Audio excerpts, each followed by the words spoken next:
अब हम इसको भी नीचे से फोल्ड डाल रहे हैं।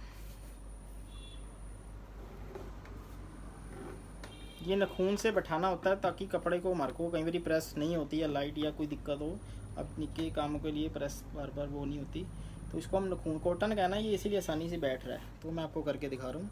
अगर ये सिल्की या दूसरा कपड़ा होता तो हमारे को प्रेस के सहारा ही लेना पड़ता है।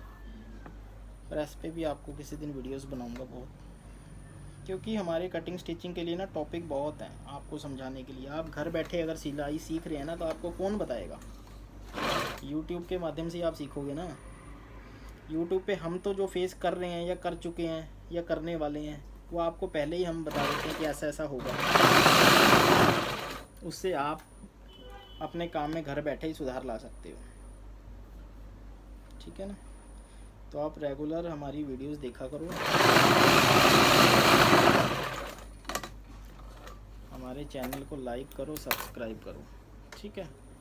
अब हमने क्या करना है, ये दोनों पल्लों पे ना एक पिन लगा देनी है।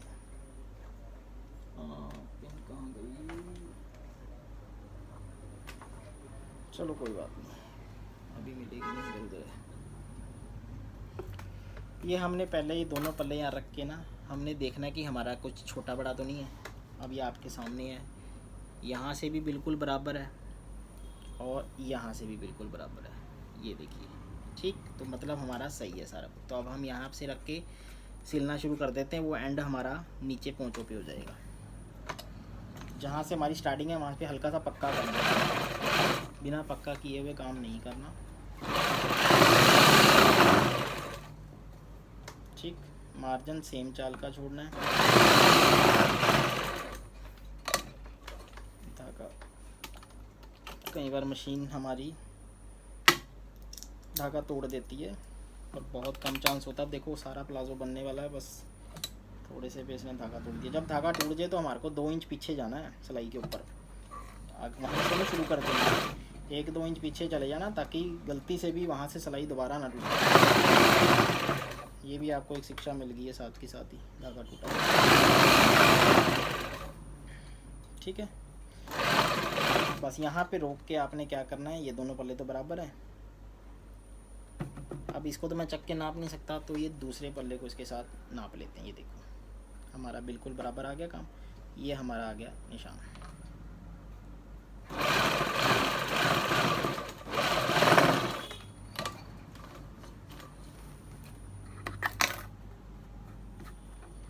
ठीक है, अब जो ये सिलाई लगती है ना, ये आपका काम है, जिम्मेवारी वाला। इसको हल्का सा खींच के देखना है, टूटता नहीं टूट रही, क्योंकि हल्का सा रेब में हो जाता है।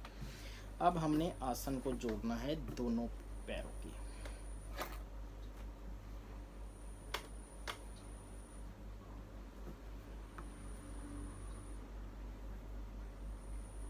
ठीक है, ये आसन पकड़े और लगा दी सिलाई 1/2 इंच पैर पे, जितनी सिलाई लगती है मार्जिन की। प्लाज़ो जो जोड़ना है ना अपने, ऐसे अलग अलग लात करके ना सिल के फिर जोड़ना है। इसमें कोई खिंचाव नहीं आता। कई बार मैंने देखा है कईयों को कि वो पहले आसन जोड़ देते हैं, फिर एक ही सिलाई में सारा ही घुमा देते हैं। वो यहाँ से कपड़ा जो जुड़ जाता है ना, वो तंग करता है। अब ये कपड़े अलग अलग रहेंगे, कोई कस्टमर जितना मर्जी नीचे बैठ जाए या लात अप कर ले, कपड़ा एक दूसरे के साथ अंदर से खिंचेगा नहीं, समझे? अगर आप वैसे उस तरीके से जोड़ोगे ना, उसके लिए फिर आपको एक काम करना पड़ेगा, सारा मार्जिन ना काटना पड़ेगा फिर बाद में, अगर वैसे सिलाई लगाते हो। अभी जो मैंने सिलाई लगाई है उसमें अपने पास 1/2 इंच का मार्जिन है,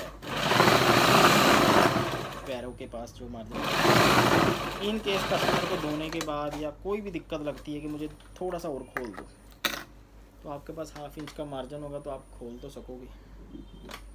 ठीक, अब जब हमने इसकी बेल्ट नापनी है, इसको बिल्कुल ढीला छोड़ देना है।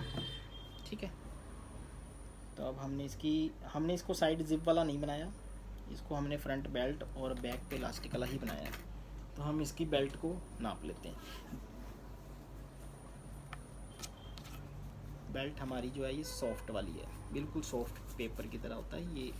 इसी कपड़े की हम बेल्ट लगाते हैं, क्योंकि पेस्टिंग पेपर का भी काम कर जाती है और बहुत फिनिशिंग के साथ बैठती है। हमें एक्स्ट्रा काट देनी है, ठीक है। अब हम इसकी बेल्ट लगाते हैं। बेल्ट की मैं वीडियो भी बनाता हूँ, इसको पहले मैं कट कर रहा हूँ, ठीक है। ये पोंचा मैं कहाँ गया इसका एक्स्ट्रा कपड़ा, ये साइड का जो पट्टी बचती है ना, हमने इसमें से ही बेल्ट तैयार करनी होती है।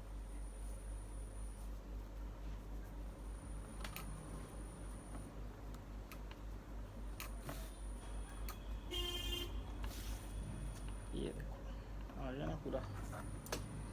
अब हमने इसको उड़ा देना है और इसको यहाँ से काट, तो मैं कटिंग के साथ भी बेल्ट देता, पर आपको बताना था ना कि बेल्ट हमारी इस पोर्शन से निकल जाती है। ये कपड़ा पुट्ठा करना है, इसमें तो पुट्ठा सीधा वैसे दिख नहीं रहा, कोई बात नहीं। अब हमारी जो ये बेल्ट है इसको हमने लगा देना है, ये पहले ही सॉफ्ट है। अगेन मैंने बोला था आपको कि हम जो बेल्ट लगाते हैं वो 1 इंच की ही लगाते हैं।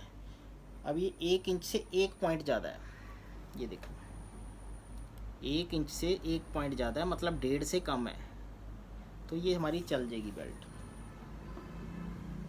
1 से या 1.5 से ज़्यादा ना होए और 1 के आसपास हो तो चल जाएगा, और ज़्यादा चौड़ी मत लगाओ बेल्ट। उसमें क्या होता है कि बेल्ट मुड़ जाती है पेट से टकरा के। ये मैं एक ही सिलाई में इसको बैठा रहा हूँ, ये हम प्रेस से भी बैठा सकते हैं, पर अभी अगर प्रेस करूँगा तो टाइम लग जाएगा।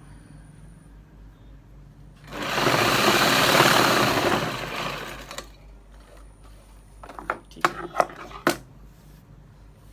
ये हमारी बेल्ट होगी तैयार। हमने अब क्या करना है, एक्स्ट्रा कपड़ा काट देना, 1/2 इंच का मार्जिन ले लेना है बस, जिससे हमने बेल्ट घुमानी है।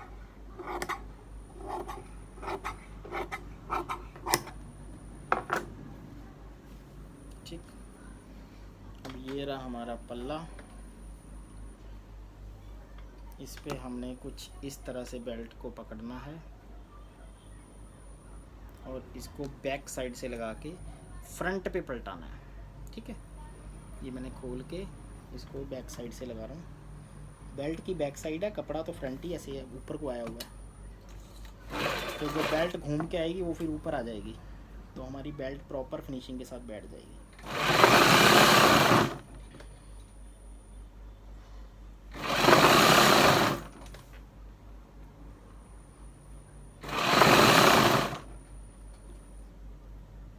ठीक है जी, ऊपर वाला कपड़ा बिल्कुल भी खींचना नहीं है, अगर आप खींचोगे तो आपकी बेल्ट छोटी हो जाएगी।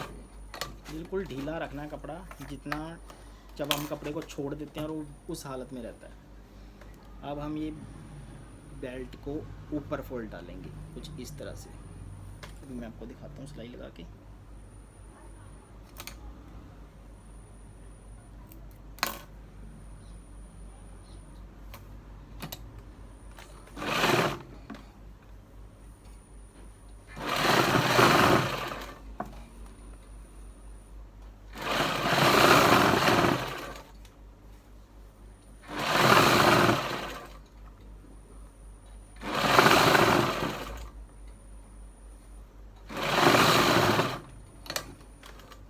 ये ठीक है, ये हमारा प्लाज़ो फ्रंट सब तैयार हो गया। अब मैं बैक का ऐसे बता देता हूँ आपको, बैक पे क्या होगा। बैक की भी हमने पट्टी अलग से काटनी है, 3.5-4 इंच की पट्टी, 3.5 इंच की बहुत रहेगी, तो ये हमने यहाँ से अटैच करते हुए आगे से पीछे को पलटा देनी है पट्टी को, ठीक है। ये 2 पट्टियाँ तैयार हो जाएगी हमारी। पलटानी बाद में है, पहले हमने